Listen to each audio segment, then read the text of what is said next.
네, 계속해서 한 주간의 이슈를 좀 짚어보도록 하겠습니다. 네, 이현정 문화일보 논설위원 계속해서 함께 해주시고요. 이웅혁 건국대 경찰학과 교수 나오셨습니다. 네, 안녕하세요. 네, 주제 바로 보시죠.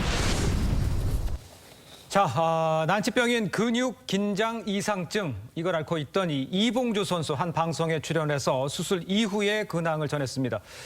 수술이 잘 됐습니까? 뭐 데드 포인트 뭐 이런 얘기도 언급을 했다는 게 뭐 어떻게 된 겁니까? 네, 수술은? 그 근육 긴장제 이상증, 네. 자신의 의지와 상관없이 근육이 이제 꼬이면서 맞아요. 계속 그 통증을 일으키는 이런 이제 상태인 거죠. 예. 그래서 그와 같은 어려움을 호소를 했고 예. 수술을 마쳤습니다만 본인이 그 얘기할 때 수술하면 많이 좋아질 줄 알았는데 네. 특별한 변화가 없는 것 같다 이런 입장을 이제 밝혔습니다. 저게 수술 후의 모습인가 보죠? 네, 이제 그렇습니다. 예. 역시 그 허리, 그다음에 목, 등이 펴지지 않고 계속 이제 구부러져 있는 이런 그 상태인데 그럼에도 불구하고 지금 그 예능 프로그램에 나와서 네. 평상시 늘 좋아했던 이선희 씨의 아 옛날이요라고 하는 것을 이제 열창을 했는데 네. 그런 그 이유 중에 하나가 늘 그 노래에 대해서 이제 희망을 가졌고 예. 본인의 지금 같은 그 병상에 대해서 불치병에 대해서 걱정을 해주시는 여러 그 팬들 국민들을 위해서 나름대로 자신이 좀 극복하고 있는 상태에 네. 위로의 그 표시를 보여주고 싶고 네. 지금 이제 말씀처럼 데드 포인트라고 하는 이런 언급을 했습니다. 그 마라톤 42.195km를 다니면서 상당히 힘든 그 상황을 바로 데드 포인트라고 얘기를 하는데 네. 내가 인생에 지금 데드 포인트인 것 같다. 하지만 그럼에도 불구하고 마라톤에서 늘 완주를 해온 것처럼 이것을 잘 이겨나가고 역경을 헤쳐나가는 모습을 보여주고 싶다. 그런 의미에서 아 옛날이요라고 하는 노래를 열창을 했습니다. 네, 이봉주 선수가 또 지난 6월에 수술을 받고 재활 의지가 굉장히 강했거든요. 어떻게 된 겁니까? 그러니까 지금 황영조 선수하고 이봉주 선수가 같은 이제 동갑입니다. 그러니까 우리나라의 마라톤을 같이 이끌어 왔지 않습니까? 그렇습니다. 예. 사실 이제 이봉주 선수 같은 경우는 이제 인간 승리의 굉장히 표본이죠. 예. 어릴 때 워낙 집이 또 가난했고 네. 또 본인도 평발이에요.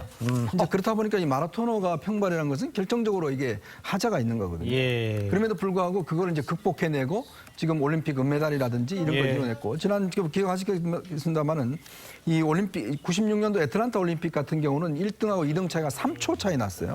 그때 이제 이봉주 선수가 은메달을 땄지 않습니까? 예. 그만큼 본인이 국제대회에 나가서 꾸준하게 이제 성과를 이어왔는데 네. 이제 갑작스럽게 이제 지난번 아마 그 어떤 TV 예능 프로그램 출연하다가 본인이 통증을 호소해서 그때 이제 아마 수술을 받았는데 이게 이제 복근 쪽에서 계속 경련이 있다고 그래요. 네. 펴지면. 그러니까 이게 지금 펼 수가 없고 계속적으로 이렇게 구부릴 수밖에 없는 이제 그런 처지라고 하는데 예. 지금 수술은 이제 수차례 걸쳐서 받긴 받았지만 아직 그렇게 이제 호전되고 있지는 않다고 합니다. 예. 근데 본인은 일단 같은 병을 앓고 있는 분들에게 좀 용기를 주기 위해서라도 직접적으로 이렇게 와서 좀 활동도 하고 네. 또 극복하는 그런 모습을 보여드리겠다 예. 이렇게 이야기를 하고 있습니다.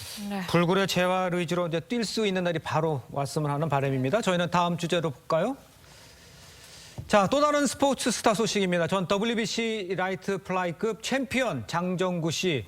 아마 기억을 하시는 분들 많으실 텐데요. 지난 20일 밤에 택시 기사를 폭행한 혐의로 경찰에 붙잡혔어요. 이거 또 어떻게 된 겁니까? 네, 그렇습니다. 이제 그 시점에서 장정구 전 챔피언이 네. 사실 음주를 많이 한 상태였고 택시 안에서 자고 있었습니다. 네. 그래서 강남 설릉역 목적지에 다 왔기 때문에 택시 기사가 장정구 씨를 깨웠죠. 네. 근데 이것에 대해서 상당히 그 짜증과 이제 불만을 내면서 결국은 욕설을 하고 주먹으로 택시 기사의 얼굴을 이제 가격하고 네. 또 그 휴대폰까지 짚고 있는 손으로 또 다시 목등을 공격을 해서 예. 경찰이 출동을 해서 이 상황이 나름대로 정리가 됐었는데요.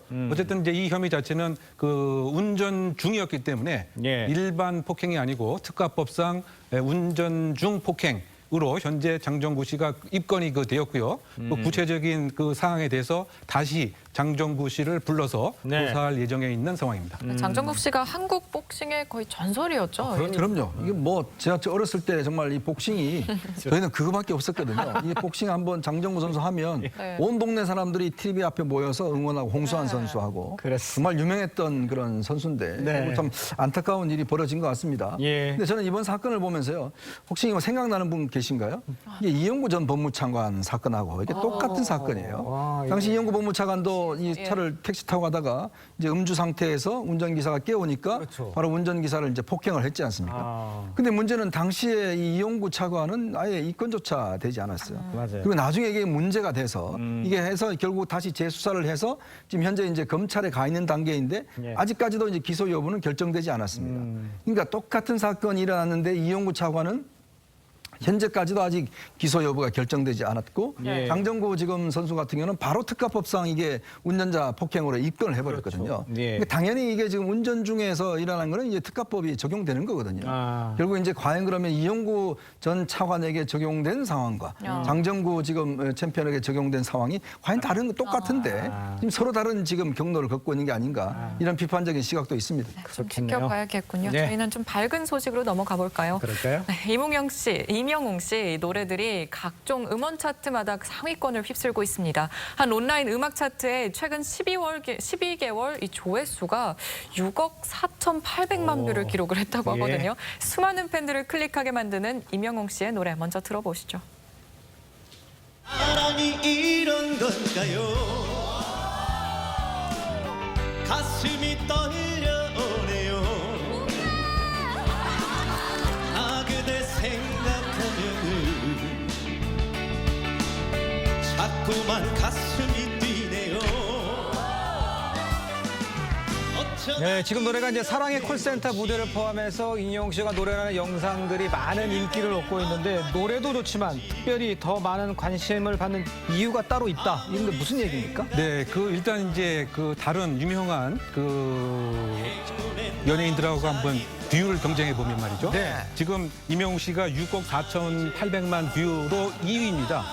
1위는 BTS가 1위고요. 예. 3위가 이제 IU입니다. 그런데 이와 같이 이 높은 뷰의 확보를 하고 있는 이유 자체는 예. 임영웅 씨가 팬하고 소통이 상당히 적극적이다.